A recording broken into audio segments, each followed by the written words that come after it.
Hey everybody, and welcome to this video about how to get started with Noodle. I've probably made this video already about 3 or 4 times, but it's always good to come back to the beginning and have a look at, like, you've just downloaded OpenNoodle or Fluxcape or whatever, the original Noodle repo, and you've installed the editor and you're thinking, what now? How do I get my project started?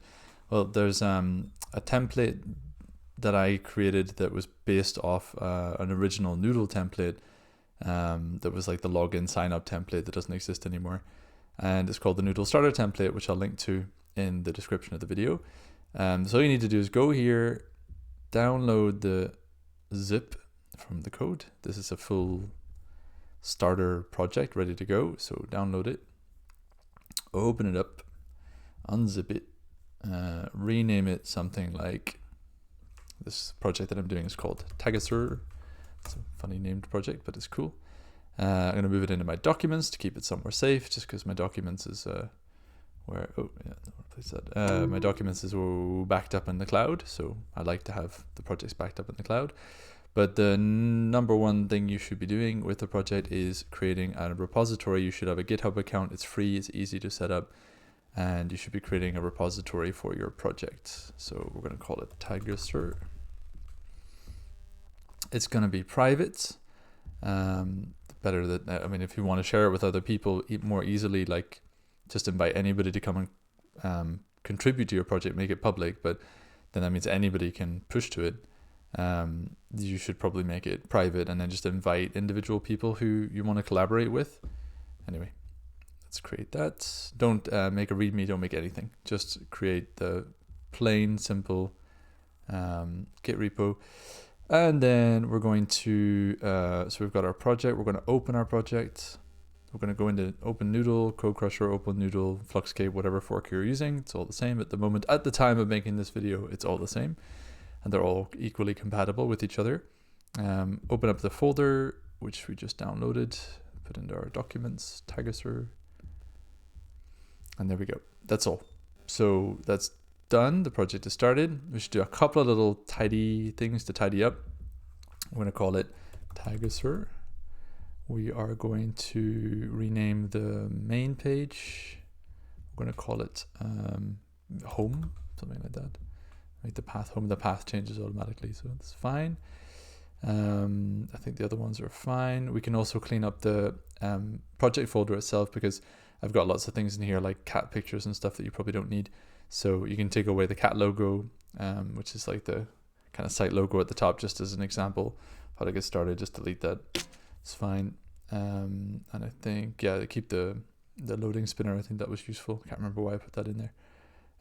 Fonts, you can add your own fonts in there if you want. I've got Roboto in there as the default, which I think was also the default in the Noodle template.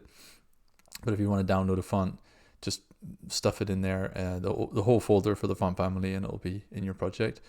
And the modules you'll get more modules as you go along, as you install modules into your project. You don't need to worry about that. But it means that the folder is good, it's ready. I can also go back to my dashboard and I can rename Noodle Starter template to Tagasur, and that'll be easier to recognize. So that's pretty much good to go. So the contents are there. Now we need to push them into GitHub. So you need to open your terminal or whatever you're using. Oh, no, okay, hold on a sec. Oh my, having some weird computer glitches here, sorry about that. There we go. Okay, so that's, oh no, I don't want that one. Open a new window. No, I want to open a window at that folder. So we're going to go to that folder, open. So this is a Mac thing, new terminal folder. It means you just get a terminal window that's already directed to that folder. And I don't know if that works in PowerShell, but I guess you just do whatever the change directory command is in PowerShell to get to the folder where you've unzipped your project to. And then we're going to follow basically the instructions that are here, most of them anyway. We're going to do git init, that starts the folder up as a GitHub repository, a Git repository. Then we're not going to do readme. We're going to do git commit message first commit. Oh my. Nothing added to commit. No. Add to track. What happened? Untracked files. I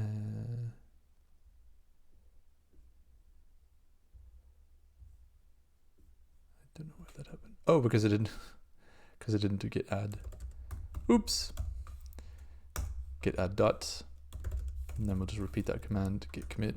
There we go. And then we're going to add the origin, so we can just copy paste this line because it's already got the URL in it. We don't need to do, well, we could do the branch thing just in case, just to make sure that your branch that was set up was the main branch. And then add your Git repository in GitHub as a remote origin, and then that means we can push and back up. Don't use the U because that messes the whole thing up. Just do git push origin main. And then, good. And now we can reload the page. Ta-da! So it's the Noodl Starter template, and it's got the whole README from the Noodl Starter template, which you might want to change. But yeah, at least it's backed up, so your project is safe. And now what you can do is go to your version control. You're going to have to update because it's now initialized as a Git repository.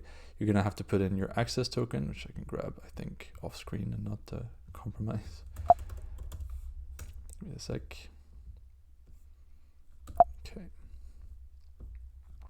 I guess I'll have to change this after I show it on camera.